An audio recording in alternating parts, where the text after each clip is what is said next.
What's happening, beautiful people? My name is Dirty Mike and welcome to my first formation review of FIFA 15. We're looking at the 3-5-2. If you enjoy the content, hit that thumbs up button. It tells me that you want to see more formations, more tactics, more instructions. Also, drop a comment.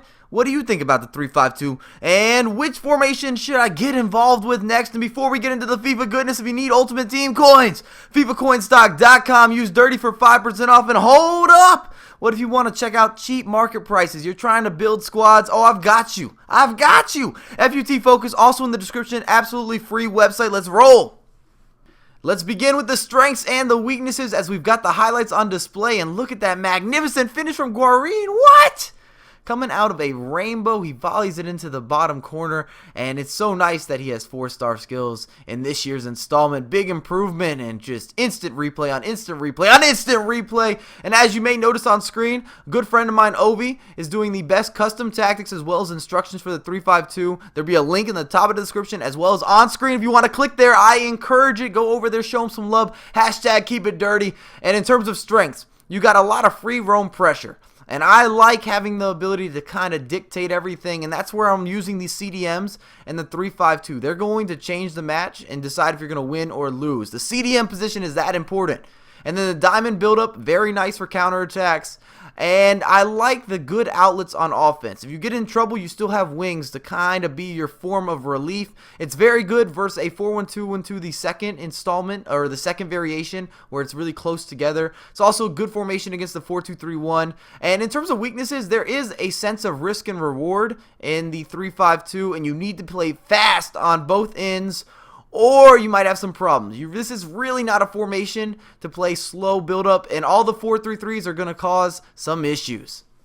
Heading into the next segment, we're going to analyze that 3-5-2. A little more depth. We're going to talk about work rates. Up top, I've gone with Palacio and a Barbaro. And as for strikers and most attacking positions, if you can get a high medium or a high-low work rate, it's definitely going to help in terms of playing the counterattack and being more aggressive. So in the 3-5-2, high-low will make a big difference. You're instantly going to start counters. However, a Barbo is such a sweaty monster that his medium work rate does not matter. He presses the back line, he does the skills, and he can run, and more run. Guarin has been perfect. And as for the left mid and right mid, I've gone with Shirla and Ben Arfa, and you can switch this around if you like.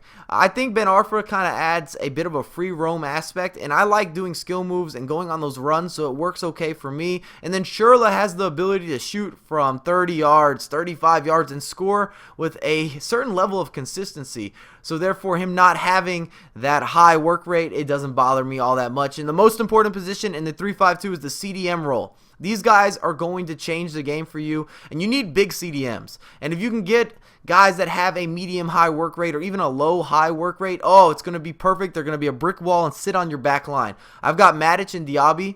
You can easily slip in Fellaini if you don't like Diaby, but both of these dudes sit back. They don't attack all that well, but they will chase constantly, and they're going to win a lot of headers. You're not going to concede free kicks or set pieces, and that's why I love to have them into the squad. And then when you're looking at center backs, the big key is getting pacey guys. In the 3-5-2, you cannot have slow center backs, or you're just asking for poor counterattacks. And I've gone with Begovic in net, and I think Begovic is a great goalkeeper. He's magnificent in the air, and he stops all long shots. And I just not giving up all that many counters when I'm playing the 3-5-2. And if you're going to shoot from distance, big goalkeepers such as Begovic or Courtois or even Czech, oh, they're going to parry that all day. They're not giving up too many of those types of goals. And in terms of strengths, the 4-1-2-1-2, the narrow version, the 3-5-2 crowds the middle. Where's your opponent going to attack? And then I also like that we have wings. Even if you're not crossing, you have easy passing, a lot easier build-up against the 4-1-2-1-2, the second variation. And then the 4-2-3-1, defense. Pretty simple. Where are they going to go?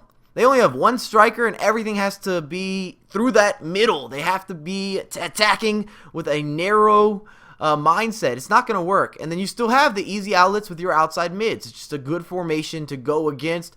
And weaknesses, the 4-3-3 variations for somewhat obvious conclusion for a lot of you guys. But if they get a counterattack, it's going to be a winger or two wingers and a striker versus your three center backs. That's not a good situation. It's very easy to get in behind the back line, and one mistake will equal an opportunity. So versus a lot of 4-3-3s, especially a good opponent, it could cause problems. If you guys enjoy the content, smash that thumbs up button, subscribe to my channel, follow me on Twitter and Facebook at Dirty Mike USA, and I have a lot more content coming for you ASAP.